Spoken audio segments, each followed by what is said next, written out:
ঢাকার একটি বড় কোম্পানি, বাংলাদেশের সবচেয়ে বড় শিল্প প্রতিষ্ঠান বললে ভুল হয়তো হবে না, অন্তত এটুকু বলা যায় যে প্রথম ৩-৪টি বড় প্রতিষ্ঠানের একটি। এরকম একটা প্রতিষ্ঠানের একজন কর্মকর্তা বছর ২-৩ আগে আমার সাথে হঠাৎ দেখা। তিনি আমাকে দেখে বেশ আবেগ আপ্লুত হলেন এবং অনেকটা জড়িয়ে ধরলেন এবং বললেন, ভাই, আপনার একটি আলোচনা থেকে আমার জীবনের ভিতরে এমন এক পরিবর্তন আসছে যেটা অকল্পনীয়, অভাবনীয়। তো আমি একটু কৌতূহল হয়ে জানতে চাইলাম কোনটা সেটা। তখন তিনি বললেন, ভাই, আমার জীবনে এমন একটা রোগ হয়েছে, যেই রোগ ট্রিটমেন্ট করার জন্য দেশে বিদেশে বিভিন্ন জায়গায় গিয়েছি, কোনো চিকিৎসা এর আমি পাই নাই। শেষ পর্যন্ত আশাহত হয়ে চাকরি ছেড়ে দিয়ে, শহর ছেড়ে দিয়ে গ্রামে গিয়ে বসবাস করা শুরু করছি এবং মৃত্যুর জন্য অপেক্ষা করছি। এর মধ্যে আপনার একটা আলোচনার ক্লিপ আমার চোখের সামনে আসলো, সোশ্যাল মিডিয়ায় তো এটা শুনলাম। সে আলোচনাটা ছিল, আল্লাহর কাছ থেকে অসাধ্য সাধন করার সময় হলো ভোর রাত, তাহাজ্জুদের সময়। আমি এই আলোচনা পুরোটা শোনার পর ওই রাতেই আমি ঘুম থেকে উঠে ভোর রাতে তাহাজ্জুদ পড়ে আল্লাহর কাছে বুক ভাসিয়ে মন ভরে কাঁদলাম, দোয়া করলাম। ওই ভাই বললেন যে আমি এত দোয়া করলাম, দোয়া করতে করতে দীর্ঘ সময় আমি পরিতৃপ্ত হলাম, আমার দোয়া শেষ হয়ে গেল। এরপর দোয়া করে শেষ করার পর ফজর নামাজের সময় হয়ে গেছে, আমার ফিল হলো, অনুভব হলো যে আমার শরীরে আর কোনো রোগবালাই এখন মনে হয় নাই।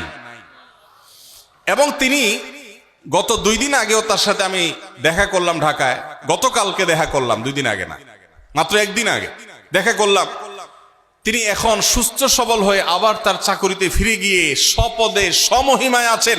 তিনি এক সহকর্মীকে ডেকে আমার সামনে বলছেন, এই তোমরা বলো তো, আমি আগে শারীরিকভাবে বেশি ফিট ছিলাম নাকি এখন বেশি ফিট? তখন তার সহকর্মী আমার সামনে বলছে, স্যার, আপনি আগে অনেক বেশি রাগারাগি করতেন, আপনি হট মেজাজি ছিলেন, অনেক বেশি অসুস্থ হয়ে যেতেন কিছু হলেই, কিন্তু এখন আপনি সে দোয়া এত গুরুত্বপূর্ণ যে এই এক দোয়া আমার জীবনকে আমূল পরিবর্তন করে দিয়েছে। এজন্য ভাইরা, রমজান মাসে বিশেষ করে যখন তাহাজ্জুদের সময় সাহরি খেতে যখন উঠবেন, সাহরি খাওয়ার পর 10টা মিনিট সময় হাতে রাখেন, বা সাহরি খাওয়ার আগে 10টা মিনিট আগে উঠেন, উঠে ওযু করে 2 রাকাত 4 রাকাত নামাজ পড়ে, বা নামাজ পড়ার সময় না থাকলে অন্তত কেবলামুখী হয়ে 2টা হাত তুলে আল্লাহর কাছে একটু চান। নবীজি সাল্লাল্লাহু আলাইহি সাল্লাম বলেছেন, রাতের শেষ প্রহর যখন হয়, দুনিয়ার আসমানে নেমে এসে আল্লাহ বান্দাদেরকে ডেকে ডেকে তাদের প্রত্যেকটা চাওয়া পূরণ করে দেন। এই জন্য ভাইরা, রমজান মাসে সাহরির সময় দোয়া কবুল হয়। রমজান উপলক্ষে বিশেষ করে এই আমলটা, সাহরির সময় আমলটা, আমরা দোয়া করার আমলটা করতে পারি। তাহলে 20 নম্বর আমল হলো তাহাজ্জুদের নামাজ এবং ভোর রাতের দোয়া। এটা অন্য সময় করা যায়, কিন্তু রমজানের সুযোগটা বেশি আসে, সেজন্য এটাকে রমজানের স্পেশাল আমল হিসেবে আমরা উল্লেখ করলাম। আল্লাহ আমাদেরকে সবাইকে তৌফিক দান করুন। সাহরি খেতে উঠলে একটু দোয়া করবো তো ইনশাআল্লাহ, 2-4 মিনিটের জন্য হলে দোয়া করবো, একাকী নির্জনে আল্লাহর কাছে কেবলামুখী হয়ে। এর চেয়ে বড় দুর্ভাগ্যের বিষয় কি আছে যে আল্লাহ চাওয়ার জন্য ডাকছেন আর আমি অবহেলা করে বসে আছি। ভাইরা আমার, 5 ওয়াক্ত নামাজের জন্য মুয়াজ্জিন আপনাকে ডাকে, কিন্তু ভোর রাতে দোয়া কবুলের জন্য স্বয়ং আল্লাহ আপনাকে ডাকেন। অতএব সাহরি খেতে উঠলে ভোর রাতে সাহরির সময় একটু দোয়া করবো তো ইনশাআল্লাহ। 21 নম্বর আমল, উমরা করা। যাদেরকে আল্লাহ তৌফিক দিয়েছেন তারা রমজানে উমরা করবেন, কারণ নবী করিম সাল্লাল্লাহু আলাইহি ওয়াসাল্লাম বলেছেন, উমরাতুন ফি রমাদান তা'দিলু হাজ্জা। রমজানে কেউ উমরা করলে একটা হজের সওয়াব পায়।